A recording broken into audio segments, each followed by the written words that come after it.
तो देश की आज़ादी से लेकर अब तक के भारत के आज संपूर्ण स्वरूप को समझने का प्रयास करेंगे। आज मैं आपके सामने बहुत सारे आंकड़े रखने वाला हूं कि आज़ादी के समय भारत की स्थिति क्या थी और आज़ादी के 75 वर्षों का भारत कैसा है। बहुत सारा डेटा हम लोग एक बार देखेंगे, आपको एक आइडिया भी लगेगा कि वास्तव में 75 वर्षों में हमने बहुत सारी उपलब्धियां हासिल की हैं। हर एक परिप्रेक्ष्य में समझने का प्रयास करेंगे। तो सबसे पहले हम लोग शुरुआत ही करते हैं भारत के मानचित्र से कि भारत का मानचित्र कितना बदला, यानी राजनीतिक तौर पे भारत में कितना परिवर्तन आया। तो ये जो मानचित्र आप देख रहे हैं, ये मानचित्र है आप सभी का 1947 से पहले का भारत, यानी पार्टीशन जब नहीं हुआ था। विभाजन से पहले स्थिति कुछ ऐसी थी। तो विभाजन से पहले दोनों चीज़ें थीं, प्रिंसली स्टेट भी थे जहाँ पर राजे रजवाड़े शासन करते थे। ये पूरा पाकिस्तान वाला क्षेत्र जो आज का है, ये सब भारत का ही हिस्सा होता था। इससे पहले का मैंने आपको भारत बताया ही है। इससे पहले ये भारत था आपका, है ना। अफगानिस्तान से लेकर जो अखंड भारत की बात करते हैं वो ये भारत है। और आज हम जिस भारत में हैं, अभी उस तक पहुंचेंगे हम लोग। तो आज़ादी के पहले का भारत जो आपका है, हाँ, वो कुछ इस रूप में है। ये आप देख रहे हैं, यहाँ पे देखिए बहुत सारे राजे रजवाड़े हैं। एक तो ये बलूचिस्तान, ये आपका देखें तो बहुत सारे प्रिंसली स्टेट यहाँ पर थे, है ना, रियासतें थीं। बलूचिस्तान एक आपका रियासत है। ये जितने भी लाल कलर से आप देख रहे हैं ना, ये सारी रियासतें हैं आपकी। जम्मू कश्मीर रियासत थी, पंजाब भी एक रियासत थी। तो ये सब रियासतें हैं। यहाँ पर ये भूटान वाला क्षेत्र, ये सिक्किम वाला क्षेत्र, मणिपुर, भूटान तो अभी एक अपने आप में टेरिटरी है। ये पूरा राजपूताना वाला क्षेत्र, यहाँ पर देखिए ये आज़ादी के पहले का क्षेत्र है। बाकी जो आप येलो कलर से देख रहे हैं, ये ब्रिटिश भारत है। इसको ब्रिटिश भारत कहा जाता था, यानी अंग्रेजों के द्वारा प्रत्यक्ष रूप से या उनकी अधीनता स्वीकार कर लेने वाला भारत। या तो उनका प्रत्यक्ष शासन था या जो शासक थे वो लगभग प्रत्यक्ष शासन ही यहाँ पर अंग्रेजों का स्थापित हो चुका था। ये प्रेसिडेंसी शहर बने हुए थे। एक मद्रास आपकी प्रेसिडेंसी थी, इधर कोलकाता प्रेसिडेंसी थी, इधर आपका मुंबई प्रेसिडेंसी थी और इधर आपका बाद में दिल्ली राजधानी परिवर्तन भी हो चुका था 1912 के आसपास। ठीक है, तो ये ओवरऑल स्थिति थी। ये केंद्रीय प्रांत था, ये संयुक्त प्रांत था, बिहार वाला क्षेत्र था, ये बंगाल वाला क्षेत्र था, इधर उड़ीसा का क्षेत्र था आपका, ये बम्बई वाला क्षेत्र था पूरा का पूरा, इधर सिंध वाला क्षेत्र, पंजाब वाला क्षेत्र, ये उत्तर पश्चिमी सीमा प्रांत वाला क्षेत्र था। तो ये भारत था आपका आज़ादी के पहले। लेकिन जब लॉर्ड माउंटबेटन के द्वारा जो योजना लेकर के आई गई, वो योजना ने भारत के स्वरूप में परिवर्तन ला दिया। कुछ इस तरीके का परिवर्तन हमें देखने को मिला। भारत में एक विभाजनकारी स्वरूप जो हुआ, तो ये जो आप जितना भी ग्रीन कलर से देख रहे हैं, ये आप सभी का पृथक भारत है जो कि विभाजन के बाद बना। तो ये आपका पाकिस्तान बन गया ये क्षेत्र। इसमें कश्मीर वाला क्षेत्र जो है, इसमें काफ़ी हिस्सा विवादित भी है आपका। लेकिन ये 1947 में, जब 15 अगस्त 1947 को हम आज़ाद हो गए, तब की बात है। हैदराबाद नहीं मिला था, समय लगा। हैदराबाद एक साल बाद यानी 1948 में भारत में विलय किया गया। ऑपरेशन पोलो चलाया गया था, पुलिस कार्रवाई हुई थी और उसके बाद जो है ये हिस्सा मिला था। तो ये बाद में मिला। ये मैं आपको बता रहा हूँ 1947 का भारत, 15 अगस्त 1947 का भारत। देखिए 15 अगस्त से पहले ही भारत में रियासतों के विलयकरण को लेकर के प्रयास करना चालू कर दिया था सरदार पटेल ने।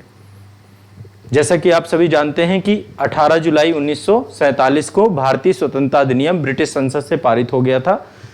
3 ऑप्शन दिए गए थे। उससे पहले 3 जून को लॉर्ड माउंटबेटन योजना आई थी। उस बेटन योजना के आधार पर ही आपका ये अधिनियम पारित हुआ और उस अधिनियम में 3 कैटेगरी बनाई गई। पहला भारत संघ बना दिया गया, दूसरा आपका पाकिस्तान बना दिया गया, तीसरा आपका जो रियासतें थी स्वतंत्रता का उनको राइट दे दिया गया।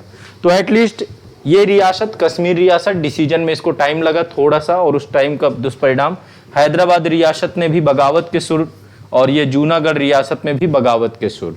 और इधर ये सिक्किम वाला क्षेत्र भी विलय नहीं हुआ। शुरुआत में 1975 तक चोग्याल वंश का शासन था, फिर बाद में वहां पर रेफरेंडम हुआ और वो भारत संघ का हिस्सा बन गया। पुदुचेरी भी 1954 में फ्रांसीसी बस्तियां होती थी, ठीक है, पुर्तगाली और फ्रांसीसी बस्ती यहां पर थी। तो 1954 में जो है आपका पुदुचेरी को जो फ्रांसीसी बस्तियां थी उनको भारत में मिला लिया गया, ठीक है।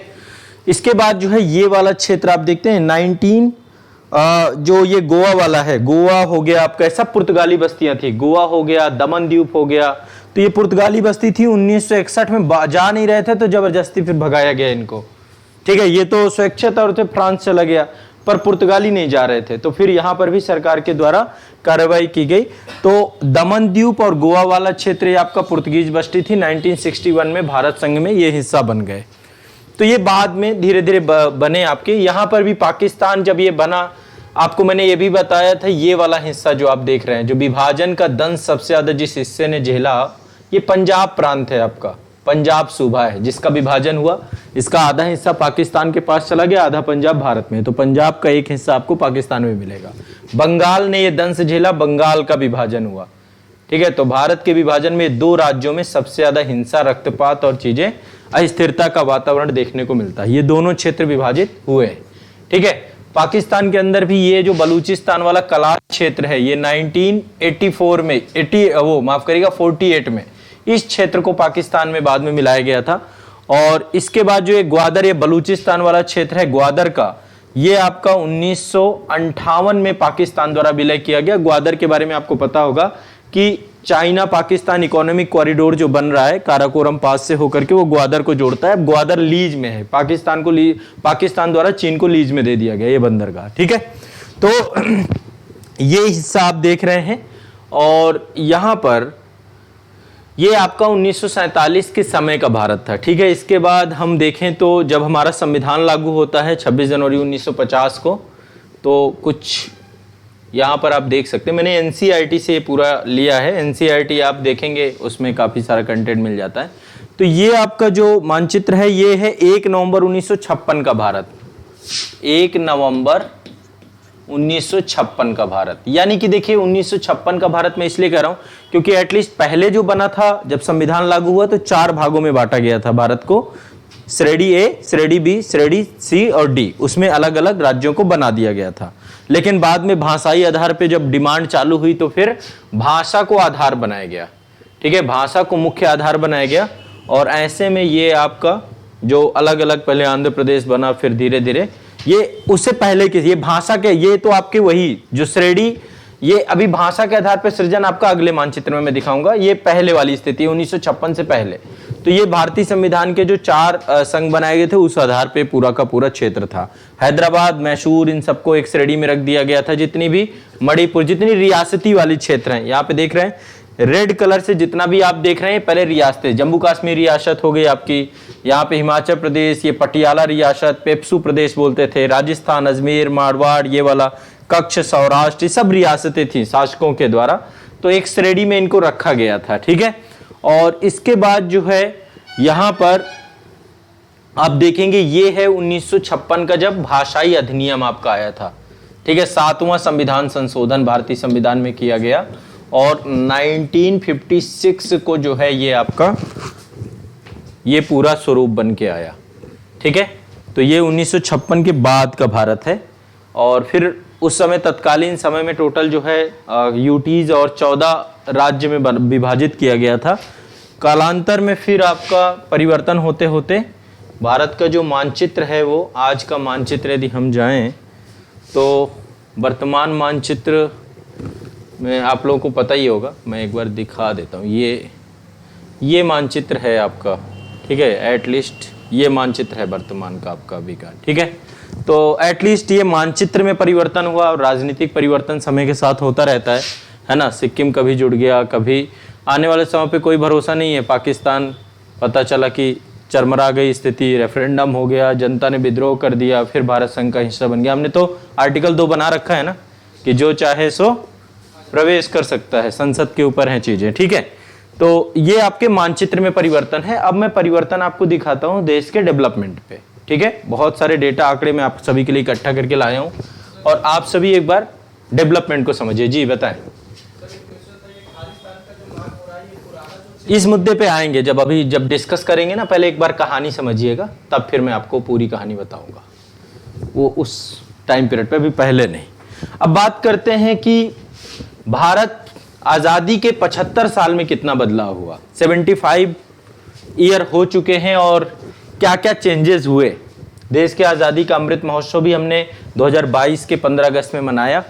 तो अब जो है क्या क्या बदलाव आए, तो एक एक सेक्टर वाइज यहाँ पे देखेंगे। आप लोग एक बार डेटा में निगाह रखिएगा, समझने का प्रयास करिए कि बदलाव किस स्तर पे हुए हैं। बाद में आपको ये डेटा मैं लिखवा भी दूंगा, ठीक है। तो सबसे पहले हम लोग चलते हैं, एक एक चीजों को लेंगे। सबसे पहली चीज आबादी, इस पे हमने गुणात्मक श्रेणी में काम हुआ है पूरा का पूरा। तो देखिए 1951 में हमारी आबादी कितनी थी, 36 करोड़ के पास आबादी थी, 36.10, ठीक है। इसके बाद देखिए बिल्कुल ब्लास्ट हो गया 1971, देश आजाद हुआ, जश्न में डूब गए। और इसके बाद 54 करोड़ आबादी हो गई आपकी, 54.81 करोड़ आबादी। इसके बाद आप देखेंगे जनसंख्या नियंत्रण कानून और बहुत सारे प्रयास हुए, आपातकाल के दौरान नसबंदी भी की गई, है ना। इसके बाद 1991 में 84 करोड़ हो गए हम, 84.64 करोड़। इसके बाद हम 2011 में 21 करोड़ हो गए। अभी 2022 का सेंसस का डेटा जब आ जाएगा, एटलीस्ट फाइनली देखिए कंडीशन इसको भी देख लीजिए, ये भी है परिवार का हिस्सा इसकी कंडीशन देखिए। तो ये आबादी में और सबसे खुश ये लग रही है ऊपर जो बैठी है, और इसका दुख तो आप सोच ही नहीं सकते। ये जो इन सब का भार लाद के चल रही है और ये सोच रहा है कि मुझको क्यों बुला लिया भाई आप लोगों ने जब ऑलरेडी इतनी भीड़ थी। इसमें जो सबसे दुखी व्यक्ति है वो ये है, ये आगे दिख रहा है, जो इन सब का एक तरीके से क्रिएटर है, सृजक। अब इसको दुख हो रहा है। ये आबादी तक पहुंच चुके हैं हम लोग वर्ल्ड में, अभी तो दूसरे नंबर पे मान के चलिए। तो ये एक बहुत बड़ा विषय है, क्योंकि इसी के आधार पे आप देखेंगे हर चीज का डेटा आपका फ्लक्चुएट होगा। आपकी गरीबी का डेटा जो 1951 में रहा होगा, क्योंकि आबादी कम थी, परसेंटाइल में आपको फर्क दिखेगा, बट जनसंख्या बढ़ रही है तो बेरोजगारी आपको बढ़ती हुई दिखाई देगी। लोगों की संख्या बढ़ रही है ना, पर परसेंटेज में पहले से आपको बदलाव दिखेगा। तो एक बार ये आबादी से शुरुआत कर रहे हैं। इसके बाद चलते हैं, नेक्स्ट है सालाना कमाई क्या होती थी, लोग कितना कमाते थे आजादी के टाइम पीरियड पे, ठीक है। तो आजादी के टाइम पे 1950-51 का जो डेटा है ये वार्षिक है, आपकी औसतन वार्षिक है, आम आदमी की औसतन वार्षिक कमाई की बात कर रहा हूं, ठीक है। तो ये लगभग होती थी 274 रुपए। कितनी होती थी? 274 रुपए। इसके बाद जो है आपका यहां पे ये 2021-22 में है, हम अभी पहुंच चुकी है औसतन ये 1,50,326 रुपए के आसपास, ठीक है। ये डेटा सारे के सारे आपके जो मतलब इकोनॉमी वगैरह से हैं, मैंने काफी रिसर्च के बाद ये सारा इकट्ठा किया है, तो आपको नेट पे भी मिल जाएंगे, बट ये ऑथेंटिक डेटा है सारे के सारे, ठीक है।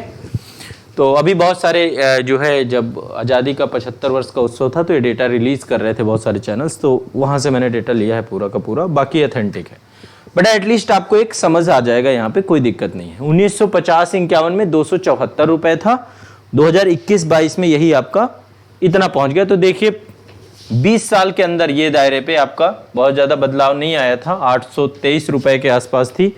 90-91 में देखेंगे तो 6,270 रुपए वार्षिक, और 2010-11 में, लेकिन 2021-22 में एक अच्छा परिवर्तन 3 गुना के आसपास बढ़ा है। 10-11 में यही आपका जो है मतलब 10 साल के अंदर 3 गुना लोगों की इनकम बढ़ी है। 58,534 था, फिर ये आपका 1.5 लाख के आसपास पहुंच चुका है करंट प्राइस पे, ठीक है, ध्यान रखिएगा। अब बात करते हैं, ये तो आपका औसतन। अब देखेंगे हम 1950, तो अब फिर महंगाई भी बढ़ी होगी, ये सब कुछ भी बढ़ी होगी, वो अलग बात है। तो ये आपका एक कमाई की बात है, सालाना औसतन कमाई कैसी कैसी, ठीक है। आप लोग हैं इस लिस्ट में? नहीं है इतना तो औसतन पिताजी की, जो पहले हम आय प्रमाण पत्र बनवाने जाते थे तो अपने पिताजी की 20,000, 25,000, 30,000 मुश्किल से, ये बात लेकिन पुरानी है, 2011 वगैरह की है। अब यदि लिखवाएं तो तब भी आसपास इतना तो है ही है आम आदमी, क्योंकि महंगाई इतनी ज़्यादा है। ये है गरीबी रेखा। गरीबी की हालत क्या थी? 1947 में लगभग 25 करोड़ लोग गरीब थे, लेकिन संख्या कम थी, वहाँ पे 36 करोड़ के आसपास संख्या थी, ठीक है। अभी भी गरीबी का जो डेटा है ना, संख्या के हिसाब से कितना है? 26.97 करोड़। लेकिन यहाँ पे परसेंटेज में देखिए, 80% लोग जो है गरीब थे आज़ादी के समय में, कम होकर के 65% हुए, कम हो करके 39% हुए। यहाँ पे ईयर देखते जाइए, ये पंचवर्षीय योजनाओं के आधार पर लिएगा। 1947 में 80% थे, फिर 56-57 का डेटा में ये आपके 65% हो गए। 1987-88 में ये 39% हो गए, फिर 2004-05 में ये 37% हो गया, और 2011-12 का डेटा है 22% हो गया, और कम हुआ होगा, ठीक है, लेटेस्ट डेटा में और थोड़ा सा कम होगा। तो परसेंटाइल देखें तो ये गिरा है, मतलब गरीबी धीरे धीरे कम करने की दिशा में सरकार ने प्रयास किए। ठीक, आगे चलते हैं, बेरोजगारी की बात करते हैं। देखो ये भी जनसंख्या के हिसाब से ही है। यदि आप बेरोजगारी का परसेंटाइल देखें तो 1972-73 का डेटा है, लगभग जो है 8.35% बेरोजगारी थी, और यही बेरोजगारी दर अभी जो है आपकी वह है 2020-21 में आपकी 4.2%। मतलब ये देखिए अभी यहाँ पे बहुत ज्यादा स्थिति डामाडोल जो स्थिति यहाँ पे थी बेरोजगारी की, तो एटलीस्ट ये अभी रिसेंट डेटा है। और बेरोजगारी के लिए देखिए जरूरी ये होता है कि बेरोजगार का मतलब ये नहीं है जैसे आप लोग हैं, रोजगार चाहिए जब आपको और रोजगार ना मिल रहा हो, ये परिस्थिति हो, तो उस हिसाब से पूरा डेटा बनाया जाता है। तो एटलीस्ट देखें तो बेरोजगारी की दर भी पहले से कम हुई है परसेंटेज पे, यदि हम समझने का प्रयास करें। शिक्षा की बात करते हैं, एजुकेशन की क्या स्थिति रही। देखिए हर चीज है यहाँ पे। साक्षरता दर की बात कर लेते हैं सबसे पहले। यदि 1951 में देखें तो साक्षरता दर देश की टोटल 18% आबादी ही पढ़ी लिखी थी, साक्षर थी। साक्षर का मतलब है जो लिख ले और समझ ले, 7 वर्ष की ऊपर का उम्र का होना चाहिए, और वो लिखना और समझना समझ लिखने का मतलब है कि साइन कर ले, मतलब अपना, ये नहीं कि अंगूठा टेक होना चाहिए, और समझ ले चीजों को, है ना। तो एटलीस्ट आप सोच रहे ये लिटरेसी रेट है। एकेडमिक और एजुकेशन अलग विषय, वो तो अलग विषय है, तो बहुत कम थी। अभी जाकर के ये आपका 2017 का डेटा है, ये 77.7% के आसपास आपकी साक्षरता दर हो चुकी है। अब लेटेस्ट जो आएगा तो उस हिसाब से, तो एटलीस्ट इसमें प्रोग्रेस हुई है, ठीक है, लिटरेसी रेट बढ़ी है। इसके बाद ये स्कूलों की बात करें तो 1948 मार्च का डेटा है ये। 1948 में स्कूलों की संख्या जो थी टोटल पूरे भारत में, वो आपकी थी 1,52,000, पूरे भारत में 1,52,814 स्कूल थे। और 2021 मार्च 2021 का डेटा है, इसमें टोटल स्कूलों की बात करें तो 15,09,136। ठीक है, तो ओवरऑल देखा जाए तो ये डेटा आपका प्लस हुआ है, काफी ग्रोथ हुई है। ठीक है, 1,52,000 से 15 लाख तक पहुंचना अच्छी संख्या है, बट एटलीस्ट अभी और काम करना चालू करना है। कॉलेज की बात करें तब कॉलेज आपके 414 ही होते थे 1948 में, अभी 42,343 का डेटा पहुंच चुका है, तो ये भी संख्या बढ़ी है। यूनिवर्सिटी तब 34 थी, अब 1,043 यूनिवर्सिटियां बन चुकी हैं। ठीक है, तो ये भी संख्या आपका प्लस हुआ है। शिक्षा में बजट की बात करें तब जो है आपका 74 करोड़ रुपया जो है शिक्षा का बजट था 1951-52 के बजट पे, और अब जाकर के इसी बजट को बढ़ा करके सरकार के द्वारा 1,04,278 करोड़ रुपए का बजट बना दिया गया है। तो एटलीस्ट यहां पर भी लगातार काम हो रहा है एजुकेशन सिस्टम पे। ठीक है, ग्रोथ में, प्रोग्रेस में है। आज आपको थोड़ा सा ये पता चलेगा कि यहाँ 75 वर्षों में हमने हासिल किया है कुछ ना कुछ। ये जो प्रश्न चिन्ह बनता रहता है ना, तो ये एक पॉजिटिव चीज है। कम से कम देश को इस चीज को समझना चाहिए। हम उन लक्ष्यों को नहीं प्राप्त कर पाए, उन लक्ष्यों की तरफ आगे बढ़ रहे हैं जो हमें अभी तक प्राप्त कर लेना चाहिए। उसकी गति धीमी रही, बट एटलीस्ट हम आगे बढ़ रहे हैं। ये हेल्थ इंफ्रास्ट्रक्चर की बात है कि देश में स्वास्थ्य को लेकर क्या स्थिति रही। मेडिकल कॉलेज की बात करें 1951 में 30 थी, अब 612 हो चुके हैं, और लगातार मेडिकल कॉलेज बढ़ रहे हैं, है ना। सरकार इस पे प्रयासरत है। एम्स स्तर तक के भी मेडिकल कॉलेज बनाए जा रहे हैं। सरकारी अस्पतालों की बात करें तो 2014 सरकारी अस्पताल थे 1951 में, अब इनकी संख्या जो है 41,245 हो चुकी है। डॉक्टरों की बात करें तो लगभग 59,000 डॉक्टर थे 1951 में, अब इनकी संख्या 13,01,319 हो चुकी है।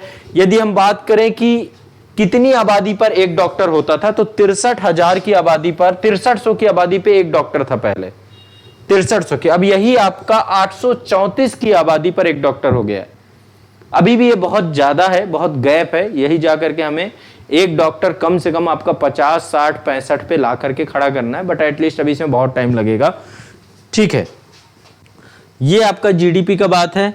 1950-51 की बात करें तो हमारी जो जीडीपी थी वो लगभग आपकी 2.93 लाख करोड़ रुपए थी। अब आपकी यही हो गई 147 लाख करोड़ रुपए। पहले आपकी लगभग 3 लाख करोड़ के आसपास थी, अब 147 लाख करोड़ की जीडीपी हो गई है।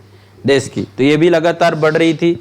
1970-71 में आपकी 6.44 लाख करोड़ की। अब तो एक राज्य की जीडीपी इतनी इससे ज़्यादा होती है, ठीक है। तो आज़ादी के समय आप समझ सकते हैं कि पैसे के हालत क्या थे, देश की जीडीपी का स्तर आप समझ सकते हैं कि किस तरीके की स्थिति में देश रहा है, ठीक है। पर कैपिटा इनकम तभी तो आप देख रहे हैं कि कितने में लोगों को रहन सहन करना पड़ता था।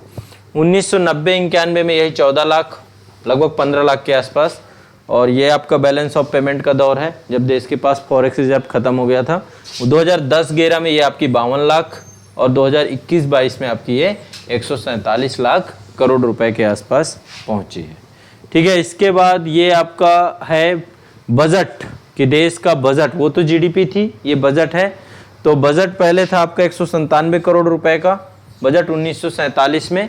अब यही बजट 197 करोड़ रुपए का बजट आपका लाखों में चला गया है, लगभग आपका 39 लाख करोड़ का बजट अभी हो चुका है भारत का, टोटल बजट की बात कर रहे हैं, ठीक है। तो बजट में भी आपको एक प्रोग्रेसिव ग्रोथ दिख रही होगी, यहाँ पे भी हम लगातार देश आर्थिक विकास की दिशा में है। ये आपका सोशल डेटा है थोड़ा सा हेल्थ सेक्टर को लेके, बाल मृत्यु दर, सेक्स रेशियो और औसत आयु कितनी है। तो सबसे पहले यदि हम सेक्स रेशियो की बात करें तो 1951 में स्थिति बहुत खराब थी, ठीक है। ये बच्चों की है, मतलब ये बच्चों का है मान लो, ठीक है, नवजात बच्चों का। तो उस समय 946 थी 1951 में, अब ये बढ़ गया, पॉजिटिव हो गया है, 1020 के आसपास से डेटा है, 2021 का डेटा है ये। तो सेक्स रेशियो छोटे बच्चों में बढ़ा है और पॉजिटिव भी हो रहा है, ये एक अच्छे लक्षण है। नवजात मृत्यु दर पहले 146 थी, यहाँ पे अब घट करके 30 हो गई है। औसत आयु की बात करें, 1000 बच्चों में डेटा निकलता है। औसत आयु की बात करें तो तब नवजात बच्चों की 34 ही होती थी, मतलब 34 वर्ष, अब जाकर के 69.7 हो गई है। तो धीरे धीरे स्वास्थ्य का स्तर बढ़ा है, उस कारण से औसत आयु भी वृद्धि हुई है। सेक्स रेशियो 1000 पुरुषों में महिलाओं की संख्या, 1000 पुरुष में कितनी महिलाएं हैं, ये सेक्स रेशियो के अंतर्गत होता है। तो ये सेक्स रेशियो आपका उस समय नवजात बच्चों का था, प्रति 1000 पुरुषों पर कितने थे, 946 महिलाएं थी। अब कितनी हो गई हैं, 1020, ये नवजात बच्चों का है, ठीक है। अब रियल टाइम डेटा क्या होगा वो सब कुछ आपको उसमें मिलेगा, लेकिन ये है कि पॉजिटिव है, बढ़ रहा है, ठीक है। सेक्स रेशियो जो होता है कि 1000 पुरुषों पे महिलाएं कितनी हैं भारत में, ठीक है। यदि कम हुई तो नकारात्मक है, यदि ज्यादा हुई तो सकारात्मक है, ठीक। इसके बाद खेती में कितना बदलाव आया एग्रीकल्चर को लेकर, आपको पता है पहले जीडीपी में योगदान सबसे ज्यादा था, लगभग 51.181%, अब ये घट गया है। तो जीडीपी में योगदान तो घटा है। उत्पादन की बात करें तो तब उत्पादन बहुत कम था, भारत आत्मनिर्भर नहीं था। 508 लाख टन के आसपास ये उत्पादन था, अब जाकर के यही 3145 लाख टन हो चुका है, ठीक है, 2021-22 में। खेती से जुड़े हुए कामगार यदि लोगों की बात करें तो लगभग जो है 10 करोड़ लोग तब जुड़े हुए थे, अब 26 करोड़ लोग अभी भी जुड़े हुए हैं, ठीक है। अप्रच्छन्न बेरोजगारी बहुत ज़्यादा है यहाँ पे, ठीक है, लेकिन एटलीस्ट पहले से संख्या कम हुई है। इसके बाद एमएसपी की बात करें तब 54 रुपए पर क्विंटल गेहूं मिला करता था, अब 2015 रुपए पर क्विंटल गेहूं हो चुका है, ठीक है। तो गेहूं के रेट में महंगाई आप देख सकते हैं। धान की बात करें 51 रुपए पर क्विंटल, अब 2040 रुपए पर क्विंटल, ये भी बढ़ा हुआ है, ठीक है। ट्रांसपोर्टेशन की बात करें कि देश में इंफ्रास्ट्रक्चर बदलाव कितना हुआ है, तो देखो तब सड़कें कितनी बनी थी, लगभग 3.99 यानी 4 लाख किलोमीटर सड़कें बनी थी 1951 में। अब सड़कें जाकर के आपकी हो गई हैं कितनी, 63.31 लाख किलोमीटर हो गई हैं। तो अब ये लगातार बन रही है। अब तो सरकार ऐसे भी टारगेट लेके चल रही है कि एक दिन में लगभग 30 किलोमीटर सड़क बनाई जाए, है ना। नितिन गडकरी साहब इस दिशा में खूब अच्छे से काम कर रहे हैं। तो सड़कों की लंबाई तब 4 लाख किलोमीटर, अब जाके 63 लाख किलोमीटर के आसपास हो गई है। नेशनल हाईवे की बात करें तो नेशनल हाईवे जो आपके टोटल हैं ये 19,811 किलोमीटर 1951 में थे, अब जाकर के 1.32 लाख किलोमीटर हो चुके हैं, ठीक है। तो ये संख्या ये भी काफ़ी ज़्यादा बढ़ी है आपकी। इसके बाद आपका स्टेट हाईवे की बात करें, इसका डेटा अवेलेबल नहीं है अभी जो है आपका स्टेट हाईवे 1.79 लाख किलोमीटर के आसपास स्टेट हाईवे भी है। गाड़ियों की संख्या आपको पता है कि लगातार बढ़ी है।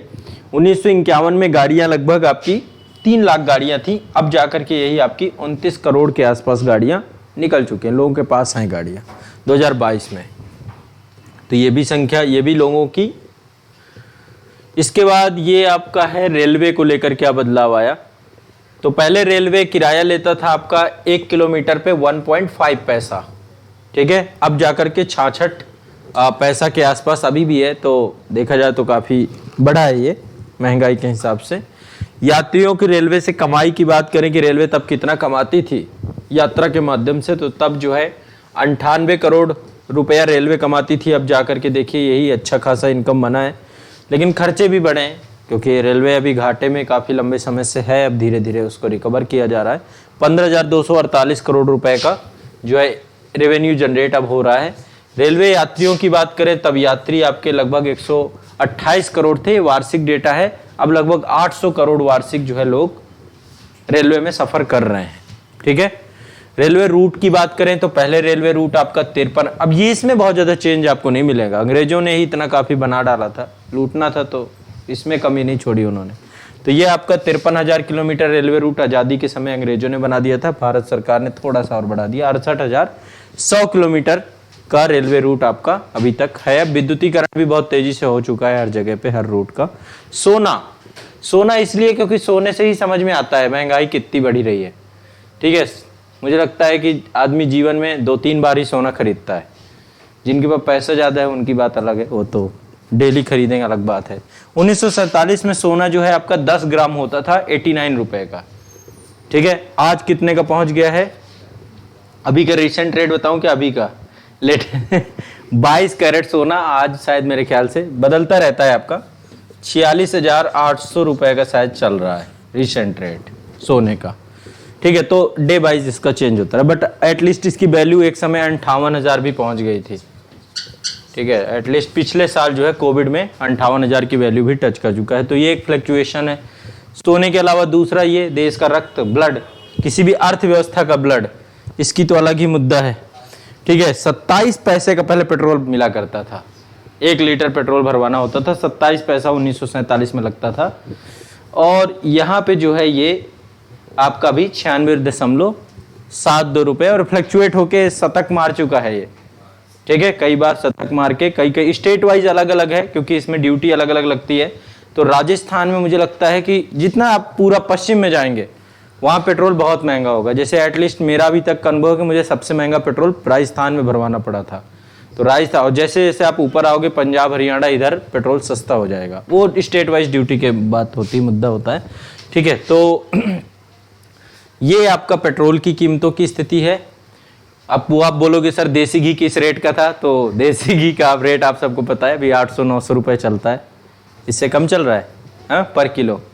उस समय आप अपने दादा परदादा से बोलेंगे तो बोलेंगे 25 पैसे में 1 किलो, है ना, 1 रुपये में 1 किलो के आसपास मिल जाता था। तो आप वो महंगाई है, महंगाई जरूरी भी होती है। मैंने इकोनॉमी की क्लास में आपको बताया था ना, देश की आर्थिक समृद्धि के लिए महंगाई का, ठीक है, बढ़ना जरूरी होता है, लेकिन वो एक सीमा तक बढ़े तब।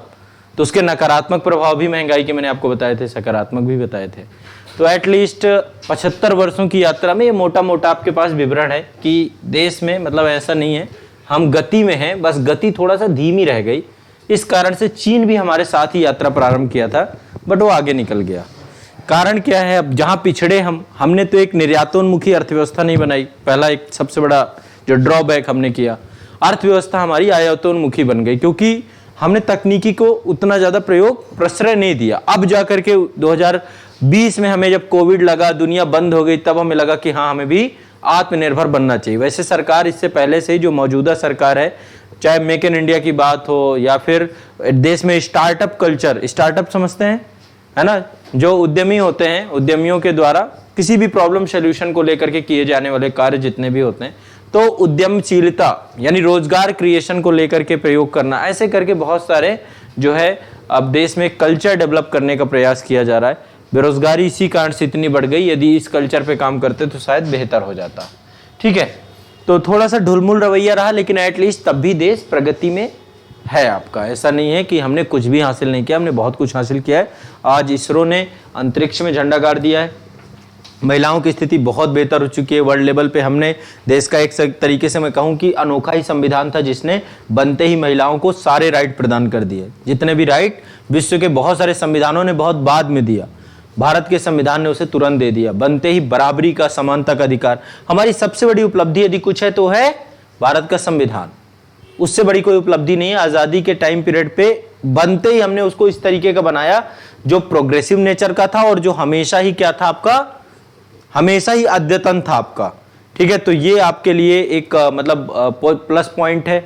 यदि नकारात्मक की बात करेंगे तो निश्चित तौर पे उस संविधान को लेकर के कुछ सारी चीजें, जैसे एक संविधान में संपत्ति का अधिकार का विषय बहुत ज्यादा कह सकते हैं कि वो विवादित रहा और अंतोगत्वा उसे हटाना पड़ा एक फंडामेंटल राइट के तौर पे। ठीक है, और बाकी संविधान में प्रोग्रेसिव नेचर का था, तो बदलाव तो होने जरूरी ही हैं किसी भी क्षेत्र में। और क्या क्या उपलब्धियां आपको लगती हैं, अब कुछ थोड़ा सा आप लोग भी अपना बताओ, दिमाग में आपको क्या लगता है कि हम कहाँ पहुंच गए, कैसे पहुंच गए। फिर मैं आपको कुछ अभी बता दूंगा, बाकी फिर एटलीस्ट बाद में। तो आपको क्या लगता है कि अनाज की कमी से लेकर के आज अनाज निर्यातक तक पहुंच गए हम लोग, हरित क्रांति, जैविक एग्रीकल्चर और इन सब चीजों पे। तो एग्रीकल्चर के क्षेत्र में आत्मनिर्भर बनना ये हमारी एक बड़ी प्रोग्रेसिव ग्रोथ नहीं बोला जाएगा। आज एग्रीकल्चर में नई नई प्रौद्योगिकियों का प्रयोग कर रहे हैं, है ना, और हम विश्व का पेट भर रहे हैं। अभी कोविड-19 में अब देखेंगे भारत ने बहुत सारा एक्सपोर्ट किया अपना अनाज, तो एक ये बड़ी उपलब्धि है। और क्या हो सकती है बताओ भाई, सबको बोलना है, एक एक बताना, एक एक उपलब्धि बताना है देश की। उपलब्धि तो ठीक है, लेकिन अभी हालिया में रिपोर्ट आया 117 नंबर पे भारत को रखा गया। थोड़ा ये नहीं समझ में आया कि अफगानिस्तान से भी हालत हमारी कैसे खराब हो गई। हाँ, वो 107 नंबर रिपोर्ट पे अभी नहीं जाएंगे, अभी नकारात्मक बात ही नहीं कर रहा हूँ, मैं उपलब्धियों की बात कर रहा हूँ। अब कहाँ जा रहे बैठिए, अभी उस पर चलेंगे। जितनी भी चीजें हैं ऐसी, और बताइए और क्या क्या चीजें। सीमा सुरक्षा कह सकते हैं, 2 युद्धों के बाद हमने बहुत कुछ सीखा। इस पूरी आज़ादी के बाद हमने एक अच्छी सेना डेवलप की, और वो सेना को अल्टीमेट हमारा गोल ये है कि भारत की आर्थिक विकास और प्रगति में सहायक रहे। देखिए, यदि सबसे ज्यादा प्रायोरिटी देनी हो, सबसे ज्यादा प्रायोरिटी, तो किस चीज को दोगे? सबसे ज्यादा प्रायोरिटी यदि किसी को देना हो, किसी भी देश को, तो किस चीज को देगा?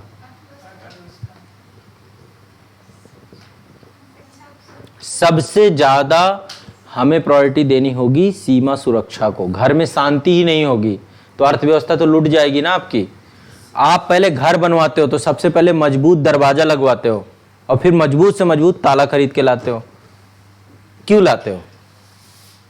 नहीं तो खुले में सब भंडारा खोल सकते हो, कोई छत नहीं, कोई वो नहीं, सब खुला है, दरवाजे खुले पड़े हैं। रात में क्या करते, सोने से पहले दरवाजों में, तालों में झूल जाते हैं, जब तक ये नहीं लगता कि 4 बार उसको देख के कि हाँ ठीक है, अब जाके चैन की नींद आएगी। नहीं, खुले दरवाजे नींद आ जाएगी। तो किसी भी देश के लिए, किसी भी राष्ट्र के लिए सबसे पहली चीज है उसकी देश की सीमाएं सुरक्षित रहें। उस दिशा में प्रयास किया गया कि नहीं किया गया है? ठीक है, आज हमारा देश यदि कुछ पिछड़ भी गया या हमारी गति कुछ कम हुई, तो उसके पीछे का एक प्रॉब्लम कौन रहा? सीमा में जो संकट की स्थिति बनी रही। कई बार हमले हुए, कई बार स्थितियां बिगड़ी। और बताते जाओ, थोड़ा सा गति से बताते जाओ भाई। अब आप लोग मतलब ऐसे थोड़ा ना है कि अपना ज्ञान अपने अंदर रखोगे सारा का सारा। हाँ, यूपीआई एक बड़ा आप दे सकते हैं कि वर्ल्ड लेवल पे हमने बैंकिंग ट्रांजैक्शन में भी एक बहुत बड़ा कार्य, बिल्कुल ये भी एक उपलब्धि में आप जोड़ सकते हैं। विश्व में सबसे फास्टेस्ट यदि आप देखेंगे बैंकिंग संरचना डेवलप हुई है तो इंडिया एकमात्र देश है। इतनी बड़ी आबादी और जिस तरीके से यूपीआई एक अपने आप में उसमें एक इनोवेशन है।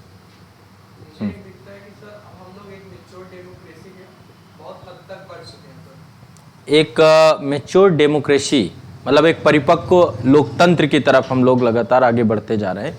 चुनाव हो रहे हैं, जनता को चुना जा रहा है, जनप्रतिनिधियों को चुना जा रहा है। ठीक है, बिल्कुल सही।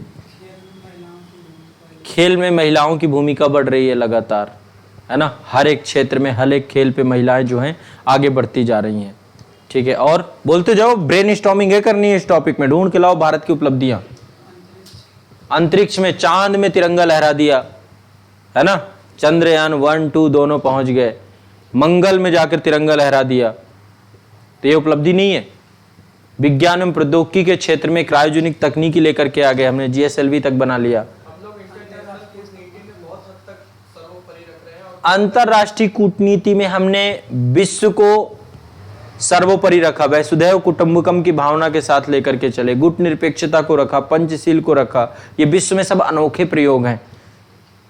गुट निरपेक्षता भारत की देन है, पंचशील भारत की देन है, ठीक है। तो ये भारत का एक अनोखा प्रयोग है। और बहुत बढ़िया, अच्छा सोच रहे हो। ब्रेन स्टॉर्मिंग सिखाई थी ना मैंने, आज तो मौका है, कितना भी बोल सकते हो।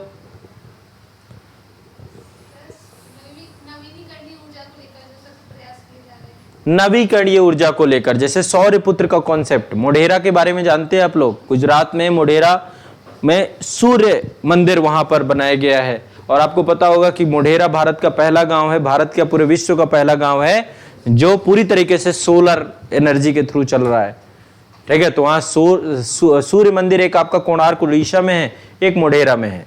तो पूरा सौर्य ग्राम बना दिया गया। तो ये एक बहुत बड़ी उपलब्धि है। और भारत नवीकरणीय ऊर्जा स्रोतों के तौर पे एक अंतरराष्ट्रीय सौर गठबंधन 2015 पे भारत के द्वारा बनाया गया, इनिशिएट किया गया, मुख्यालय गुड़गांव में ये उसका। तो नवीकरणीय ऊर्जा स्रोत, पर्यावरण की दिशा में सकारात्मक प्रभाव। नई शिक्षा नीति, एजुकेशन को में बदलाव को लेकर के अभी भारत सरकार ने एक नई पॉलिसी लाई। बिल्कुल जो सोचोगे मैं, कुछ भी गलत ही नहीं है। डिजिटल मार्केटिंग, यानी कि भारत जो है अब जैसे आपका इंटरनेट, इसको भी जोड़ दीजिए, किस तरीके से संचार को लेकर के जोड़ रहे हैं। अब हमारा देश भी ई कॉमर्स के क्षेत्र में, डिजिटल मार्केटिंग के क्षेत्र में इस दिशा में बहुत तेजी से काम कर रहा है। और रिवर लिंकिंग प्रोजेक्ट हम लेकर के आ रहे हैं ताकि देश में हर जगह पे जल संसाधन पर्याप्त मात्रा में पहुंचे। तो नदी जोड़ो परियोजना एक उपलब्धि रही, ठीक है। हाँ, हम अपने देश के उत्पादों को ग्लोबलाइजेशन के साथ जोड़ना चाह रहे हैं ताकि देश की अर्थव्यवस्था बूस्ट कर सके, 5 ट्रिलियन इकोनॉमी पे ले जाएं, ठीक है। और जो उपलब्धियां हासिल कर ली हो उनमें तो बोलो। क्रिकेट में हमने क्या हासिल किया है? चलो, सबसे भारत का राष्ट्रीय खेल तो हॉकी है, लेकिन हॉकी में भी हमने कुछ हासिल किया है। क्रिकेट में क्या हासिल किया है? विश्व कप की ट्रॉफी में कितनी बार कब्जा, ये उपलब्धि है भाई, इसको ऐसे इग्नोर नहीं करना है, ये भी उपलब्धि है। हाँ, ओलंपिक में भारत की झोली में मेडल्स लगातार आ रहे हैं, गोल्ड मेडल ला रहे हैं, सिल्वर ला रहे हैं, कांस्य ला रहे हैं, महिलाएं भी ला रही हैं। बिल्कुल, अब ऐसे ही सोचो, खेल के क्षेत्र में भारत की उपलब्धियां खूब सारी निकल के आ जाएंगी। खेल कूटनीति का भारत के द्वारा प्रयोग, स्वच्छता अभियान को लेकर पूरे विश्व में एक अनोखा प्रयोग पूरे भारत में को देखा जाए तो स्वच्छता को दिशा में बहुत व्यापक स्तर पे काम किया जा रहा है।